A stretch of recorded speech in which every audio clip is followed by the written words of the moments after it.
چا وژلی نشو. قدرمنو اوریدونکو، دا د یو ښکلي آزاد شعر سرلیک دی چې د پرون له لاسه د ناخوالو او دردونو یو تصویر وړاندې کوي. اورېدو ته به یې غوږ شو. زه د تور تم له غېږې، زه د تور تم له غېږې سوی ښکاره، تندی مې مات او غاښ وتلی راغلم. زه د تور تم له غېږې سوی ښکاره، تندی مې مات او غاښ وتلی راغلم. سر تر پښو یمه په وینه کې سور، سر تر پښو یمه په وینه کې سور، له ډېرې تندې خپلې وینې څښمه. خلکو دا څوک دی؟ ای خلکو دا څوک دی؟ په همدې نیمه لار کې ای خلکو دا څوک دی چې اوس په همدې نیمه لار کې غواړي زما لاسونه شاته تړي او په زنګینو چړو زما د تګ دواړه پښې وڅکي. ای خلکو دا څوک دی چې اوس په همدې نیمه لار کې غواړي زما لاسونه شاته تړي او په زنګینو چړو زما د تګ دواړه پښې وڅکي.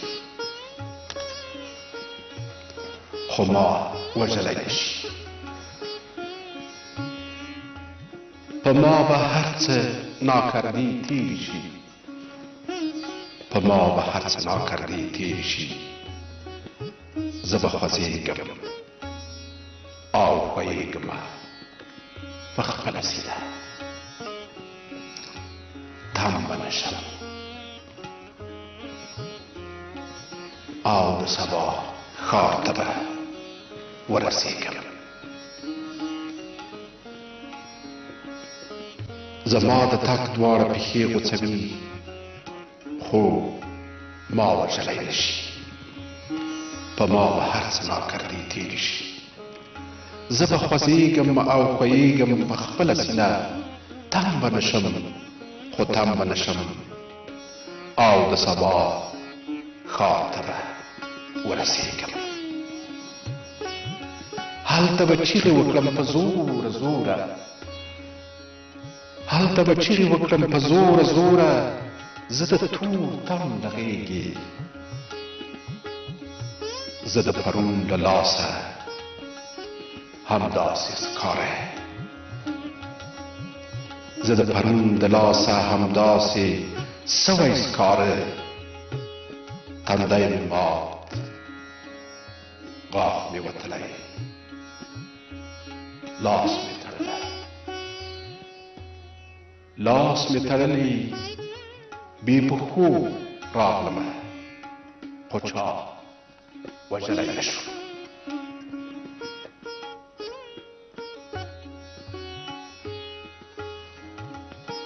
زه د تور تم له غېږې،